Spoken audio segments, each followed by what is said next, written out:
So we ship a lot of chilled semen, and I'd say 80% of the time it ends up at the vet, and the vet does the AIing, and that works great.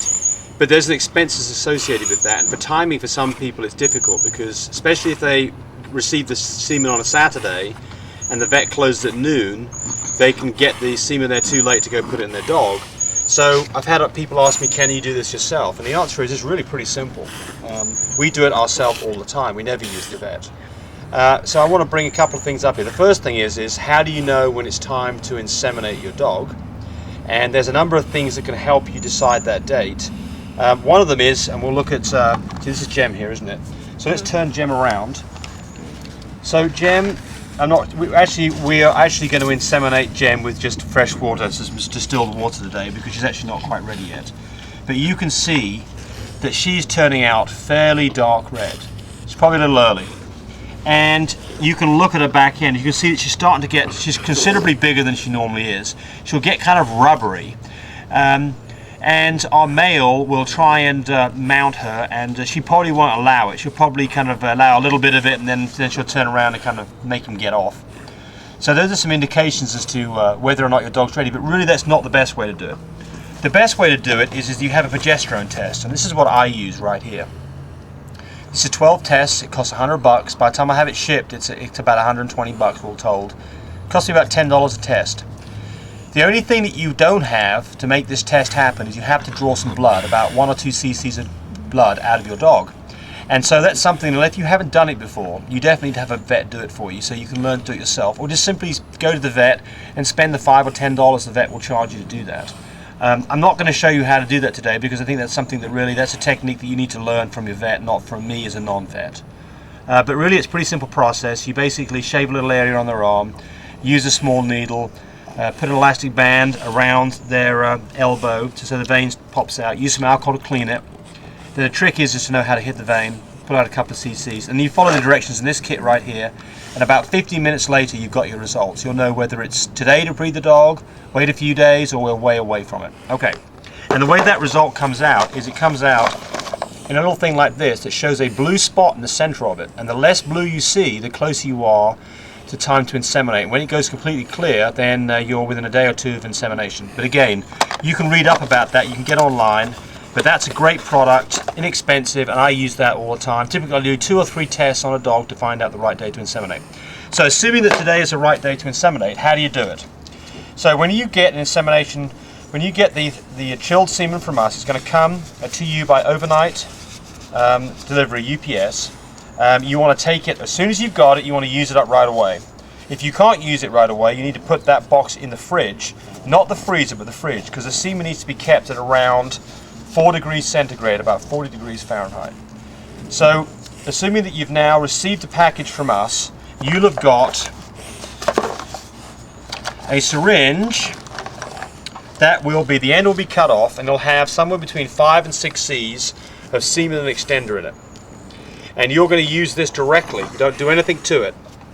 So you'll come with an insemination rod. There's the insemination rod. You fit the insemination rod tightly. Make sure it fits tightly on the end of this. You don't want this pulling out. Then you want to draw up. Now, if you can see this close up, this is now full of fluid. And I'm now going to draw up an airspace. And you can see there's an airspace at the top of it. And the reason I'm going to do that, when I inseminate by putting this end into the dog's vagina, getting it situated in the right place, and then I depress the plunger, and this last part ensures there's some air to push the very last part of the load into the dog. If you don't do that, you won't get all of it. It's not too critical, but it's just a kind of a good thing to do. A tip. A tip. Okay, so now you need to have a non-spermicidal lubricant, KY jelly. Great product, buy it from Walmart's. Don't use a spermicidal lubricant, that's not going to be any good because it kills the sperm. And then I'm using this to put some of it over the tube, just to kind of help with the friction side of things. And then I'm going to put some, now Tammy's going to help me here, we're going to turn, now some dogs are more receptive, are easier to inseminate than others. So what I'm doing now is I'm smearing this. Well, you want me to put her in my lap? Yeah, we will here in a second. So as you can see, she's not ready yet, so that's why she's doing that. But I'm putting that inside her a little bit, and I'm going to put some more on my finger, and I'm going to, by the way, I didn't do this first. You should really wipe off her back end. You don't want any muck that's on her back end being pushed inside her. So that's the first thing to do, is generally give her a good cleaning. You know, good cleaning, some bit of soap and water wouldn't hurt. Just get it nice and clean back there. Then we're going to start this process again. Put some on that. Put a little bit on her. Just say, what are you doing? Okay. So now, so now what we want to do is we want to get the dog so her hind quarters are elevated above her head. We want gravity to do the work. And now, Chanel, you're going to have to come around this side of me. So now, I want to get about that much of the rod inside a French Bulldog. If it was a bigger dog, there'd be more of it. If it's a smaller dog, there'd be less. But that's about the right amount for a French Bulldog. So the technique is that you've got to miss the urethra. This opening here opens to two things. It goes up into the cervix, and it also is an opening for the urethra where the dog can pee from. And the urethra is in the bottom part of this canal, and the urethra is up this way. So you've got to angle it up towards the anus. So the first thing to do is I put my finger in there, I run this over the top of my finger. She's just being a little uncomfortable. Put it in there, and you can see the angle I'm going at is, now be careful, you've got to make sure you've got room, you don't knock this thing into the ground. You can see it's going up in there quite nicely. And if it doesn't go all the way, I'll put my finger up in there, and this dog I'm going to use my little finger, and just kind of move things around a little bit. Don't push hard, and just gently just wiggling things around. Just gently moving around. She's not reacting like it's particularly uncomfortable for her. I'd like it to go in a little further than I've got right now if I can. So I'm still working around. Not in a big hurry here at all. And there it went. Now you can see, there we go. So you can see that's now nicely in the dog. That's exactly where I want it. So now, if I find I can't push the tube, it's because the end of the cannula is up against the cervix. So if I can't push it, I'll back it out just a quarter of an inch. I'm going to hold this at an angle so that I've got the air being pushed last. And here we go. I'm just going to gently, not in any big rush at all. The dog's not uncomfortable. She's not objecting to it one little bit. And that's all the load in. And now here comes the air just to push everything through. And then what I'll do is I'll slip my finger back in there. And I'm now done with that. And the reason I do this now is I what's called feather the dog. You can see that she's twitching. And this is some contractions that are happening in a vaginal canal, which will help suck that semen into her cervix. And so I'm just gently, you can see as I do this, she generally moving around. Gently moving around. And actually I can feel her pulsating on my finger. So I've not got my finger in there very far, and I certainly don't want to do anything that would cause the dog distress. So she's reacting absolutely fine to this. So we're very close to being done here. The last part of this is we're now going to elevate her back end and make sure she stays that way for 5 to 10 minutes. Well, no, 15. 15 is even better. If you can tolerate it, Tammy likes to do it for 15 minutes. The longer you can keep her still, and the longer you can have gravity helping push that semen down towards the cervix, the better you're going to have the results. Because in nature, when the dogs tie up, they stay tied up anywhere from 5 to 20 minutes. And that tie ensures that none of the semen can come out, and then generally it goes in the right direction. So that's why I've got my finger there. And at this point, I'm pretty much done. You can still see she's got some contractions going on, which is nice. And then I'm going to need to find my KY jelly. So what I do now is, thank you. What I do now is I take my finger. I don't want this semen to escape, so I close her up. I put a little spread. I haven't seen other people do this, but I just think it's a good idea. I put a little bit of KY jelly there just to seal her up. And at this point, my job is done.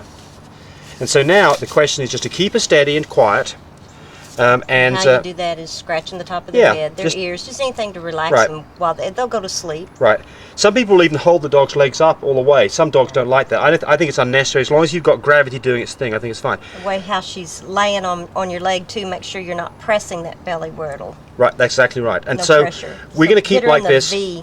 Yeah, there. We're going to keep her like this for about 15 minutes. Then we're going to go put her in a dog cage all by herself with a blanket over it for another hour.